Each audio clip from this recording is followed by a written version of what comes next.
আজকে ক্লাস 10-এর সম্পাদ্য চ্যাপ্টারটা করাবো 11 নম্বর অধ্যায় ত্রিভুজের পরিবৃত্ত ও অন্তর্বৃত্ত অঙ্কন। প্রথমে পরিবৃত্ত অঙ্কন আছে। প্রথমে যে মাপটা বলবে সেই মাপের একটা ত্রিভুজ অঙ্কন করতে হবে। এখানে 5 সেন্টিমিটার, 6 সেন্টিমিটার ও 7 সেন্টিমিটার বাহু বিশিষ্ট একটি ত্রিভুজ অঙ্কন করে তার পরিবৃত্ত অঙ্কনের করা শিখিয়েছে। তো প্রথমে 5 সেন্টিমিটার, 6 সেন্টিমিটার ও 7 সেন্টিমিটার দৈর্ঘ্য এঁকে ত্রিভুজটা অঙ্কন করে নিলে, ত্রিভুজটা অঙ্কন করার পরে এবার ত্রিভুজের যে কোনো দুটো বাহুর লম্ব সমদ্বিখণ্ডক অঙ্কন করতে হবে। লম্ব সমদ্বিখণ্ডক অঙ্কন তোমরা আগে শিখেছো নিচু ক্লাসে, তবু একবার বলে দিচ্ছি। এখানে বিসি বাহুর লম্ব সমদ্বিখণ্ডক আঁকতে গেলে বি বিন্দুতে বসিয়ে বিসির অর্ধেকের বেশি ব্যাসার্ধ নিয়ে দুদিকে দুটো বৃত্তচাপ অঙ্কন করেছে, দেখো এইভাবে। আবার সি বিন্দুতে বসিয়ে ওই একই বৃত্তচাপ নিয়ে দুপাশে দুটো বৃত্তচাপ অঙ্কন করলো। তারা যেখানে ছেদ করেছে আর এস বিন্দুতে ছেদ করেছে, সেই আর এস বিন্দুটাকে যুক্ত করা হলো। এইবার বি এ বাহুর লম্ব সমদ্বিখণ্ডক একইভাবে অঙ্কন করতে হবে। বি বিন্দুতে বসিয়ে অর্ধেকের বেশি ব্যাসার্ধ নিয়ে দুদিকে দুটো বৃত্তচাপ এইভাবে আঁকলে, সেরকম একই বৃত্তচাপ নিয়ে এ বিন্দুতে বসিয়ে দুদিকে দুটো বৃত্তচাপ আঁকা হলো। তারা পি ও কিউ বিন্দুতে ছেদ করেছে, পি কিউ যুক্ত করা হলো।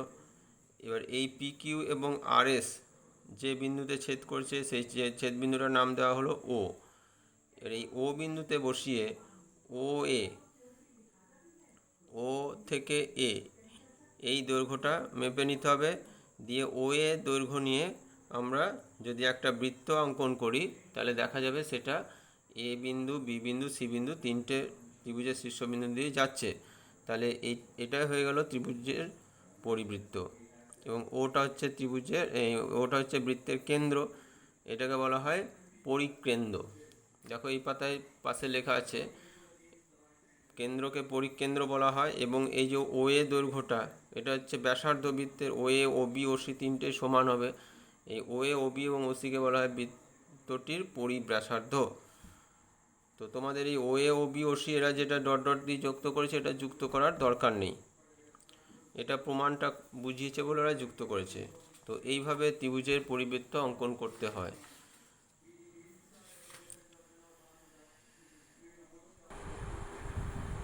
তোমাদের এখন আমি কোষে দেখি একের দাগের 2 নম্বর অঙ্কটা করাবো। 2 নম্বর অঙ্কটা বলছে একটি সমদ্বিবাহু ত্রিভুজ যার ভূমির দৈর্ঘ্য 5.2 সেন্টিমিটার ও সমান বাহুর প্রত্যেকটির দৈর্ঘ্য 7 সেন্টিমিটার, তার ত্রিভুজটার পরিবৃত্ত অঙ্কন করতে হবে। তো প্রথমে খাতায় একটা 5.2 সেন্টিমিটার দৈর্ঘ্য টেনে নিয়েছি আর 7 সেন্টিমিটার দৈর্ঘ্য টেনে নিয়েছি। এইবার এখানে বলেছে সমান বাহুর প্রত্যেকটির দৈর্ঘ্য 7 সেন্টিমিটার, ভূমির দৈর্ঘ্য 5.2, তাহলে ভূমিটা আগে টানছি। এখানে যে কোনো দৈর্ঘ্য একটু বড় করে এঁকে রাখলাম। এবার 5.2 দৈর্ঘ্যটা এখান থেকে কেটে নিয়ে ভূমির দিকে 5.2 কেটে নিলাম। এবার 7 সেন্টিমিটার দৈর্ঘ্যটা এখান থেকে মেপে নিলাম। 7 সেন্টিমিটার দৈর্ঘ্যটা মেপে নিয়ে দুদিকে দুটো বৃত্তচাপ অঙ্কন করলে, এদিকে এবং এদিকে। এবার এগুলোর নাম দিচ্ছি, ধরো এটা হলো এ বিন্দু, বি বিন্দু এবং সি বিন্দু।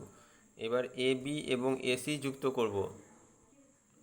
এ বি এবং এসি যুক্ত করলাম, তাহলে এ বি সি ত্রিভুজটা পেলাম। এটা সমদ্বিবাহু ত্রিভুজ হলো। এই ত্রিভুজের এবার যে কোনো দুটো বাহুর লম্ব সমদ্বিখণ্ডক অঙ্কন করতে হবে। আমি ভূমি বিসির লম্ব সমদ্বিখণ্ডক অঙ্কন করছি।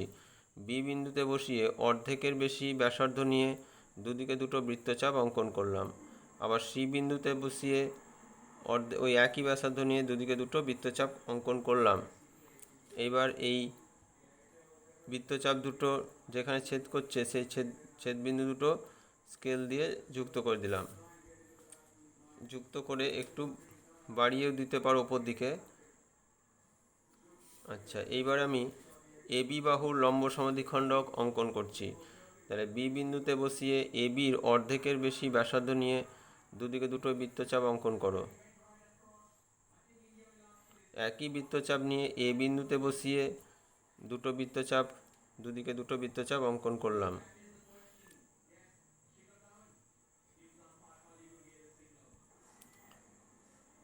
আচ্ছা, দুটো বৃত্তচাপ যেখানে যে ছেদ করেছে সেই দুটো বিন্দু যুক্ত করলাম, তারা এই রকম বিন্দুতে ছেদ করছে, এটার নাম দিলাম ও বিন্দু।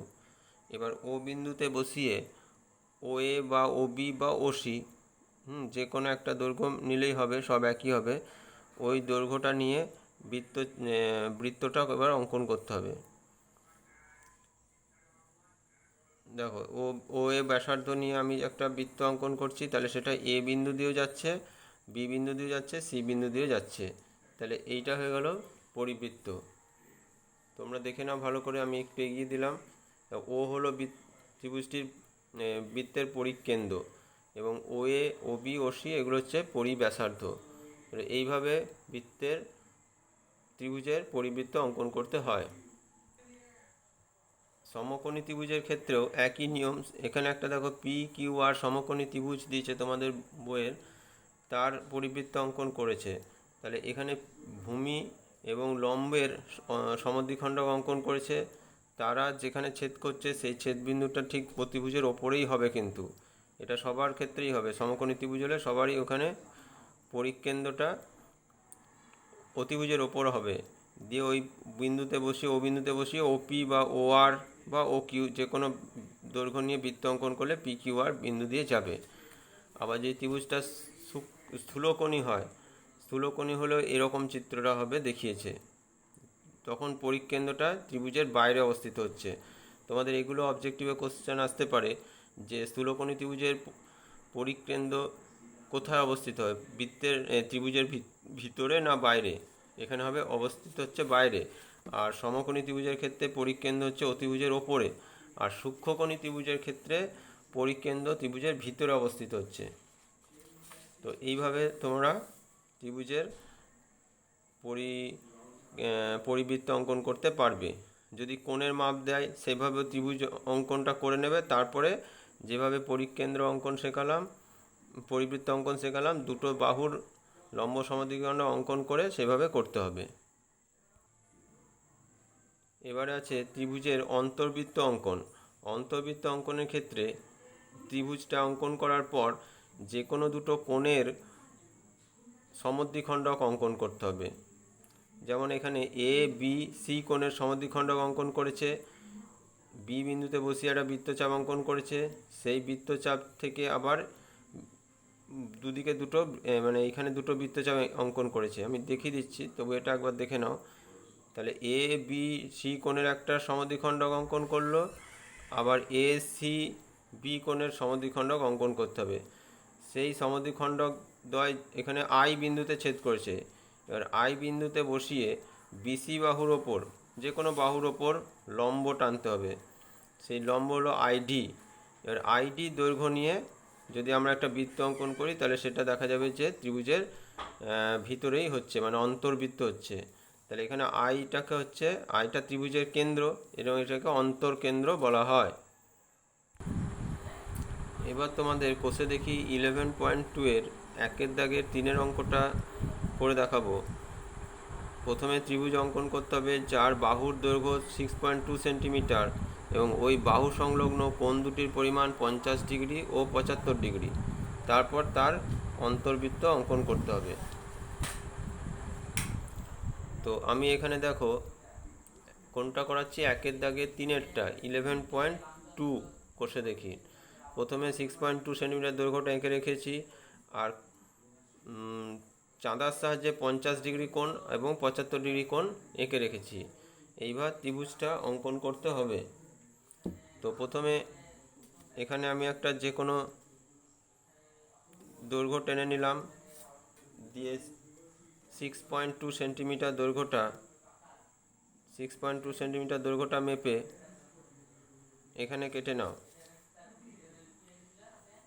এবার এই বাহুর দুপাশের কোণ হচ্ছে 50 ও 75, তাহলে 50 ডিগ্রি কোণটা এবার প্রতিস্থাপন পদ্ধতিতে এখানে আঁকতে হবে। তাহলে প্রথমে এখানে একটা বৃত্তচাপ আঁকলাম, সেই মাপটা এখানে টেনে নিলাম। এইবার এই দৈর্ঘ্যটা মেপে নিয়ে এসে দেখতে কত হচ্ছে সেইটা এখানে কেটে নিতে হবে।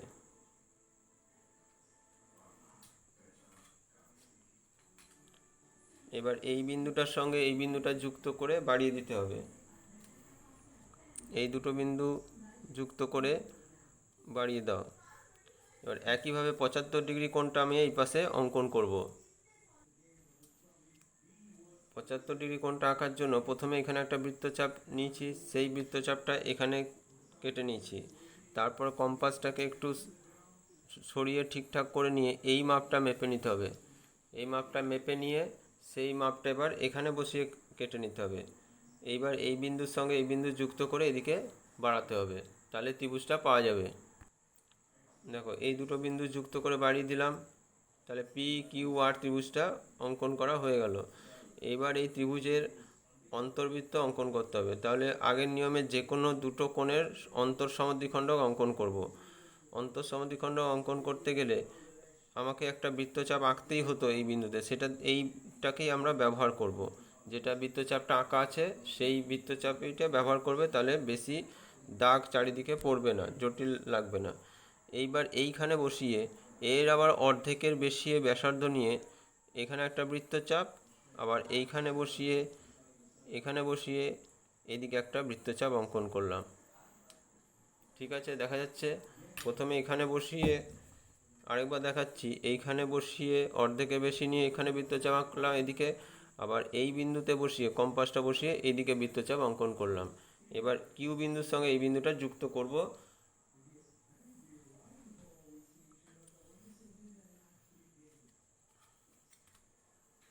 কিউ বিন্দুর সঙ্গে এই বিন্দুটা যুক্ত করে বাড়িয়ে দিতে হবে। এই অঙ্কনটা একটু খুব সূক্ষ্মভাবে করতে হয়, নালে সবসময় অন্তর্বৃত্ত ঠিকঠাক মেলে না। নেক্সট আছে আর যে কোণটা তার অন্তঃসমদ্বিখণ্ডক। তাহলে এখানেও আর বিন্দুতে বসে একটা বৃত্তচাপ আঁকতে হয়, সেটা আমার আগে থেকে আঁকা আছে যখন এই 75 ডিগ্রি কোণটা এঁকেছি, সেজন্য আর নতুন করে বৃত্তচাপ আঁকলাম না, এটাকেই ব্যবহার করছি।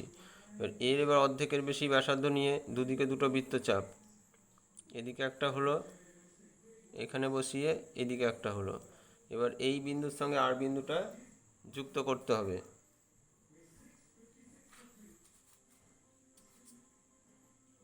এটার সঙ্গে আর বিন্দু যুক্ত করে এদিকে বাড়িয়ে দিলাম। এবার এরা যেখানে ছেদ করছে সেই ছেদ বিন্দুটার নাম হচ্ছে আই। এই যে এই বিন্দুটা হচ্ছে আই, দেখতে পাচ্ছ নিশ্চয় তোমরা, এই ছেদ বিন্দুটা আই। এবার আই বিন্দু থেকে এই কিউআর বাহুর ওপর একটা লম্ব টানতে হবে। এটার নিয়ম হচ্ছে আই বিন্দুতে বসিয়ে এমন একটা বৃত্তচাপ অঙ্কন করব যেটা যেন কিউ আর বাহুকে দুটো বিন্দুতে ছেদ করে। ঠিক আছে, দেখা যাচ্ছে। আই বিন্দুতে বসিয়ে আমি একটা বৃত্তচাপ অঙ্কন করলাম, কিউ আর বাহুকে দুটো বিন্দুতে ছেদ করলো। এবার ওই দুটো বিন্দু থেকে আবার এই পাশে দুটো বৃত্তচাপ,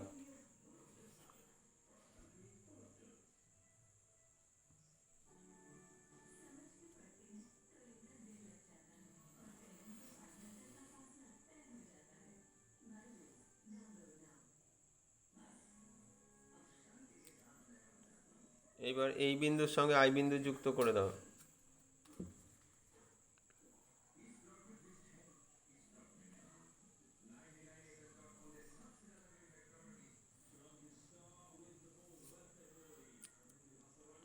এবার আই থেকে এই যে দৈর্ঘ্যটা পেলাম সেই দৈর্ঘ্যটা নিয়ে একটা বৃত্ত অঙ্কন করব।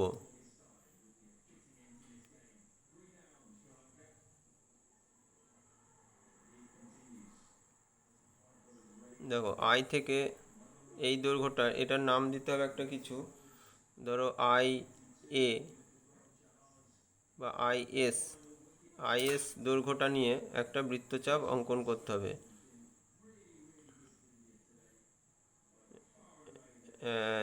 আইএস দৈর্ঘ্যটা নিয়ে একটা বৃত্ত অঙ্কন করতে হবে, যেটা হবে ত্রিভুজটির অন্তর্বৃত্ত। তাহলে দেখো এই যে বৃত্তটা অঙ্কন করলাম সেটা ত্রিভুজের ভিতরে হলো, এবং এইখানে প্রত্যেকটা বাহুকে স্পর্শ করে যাবে। তোমাদের কিন্তু আরও সুন্দরভাবে করতে হবে। এইখানে ছেদগুলো যেন ঠিকঠাক বেরিয়ে না যায় সেভাবে দেখতে হবে। তাহলে বোঝা গেছে এইভাবে ত্রিভুজের অন্তর্বৃত্ত অঙ্কন করতে হয়।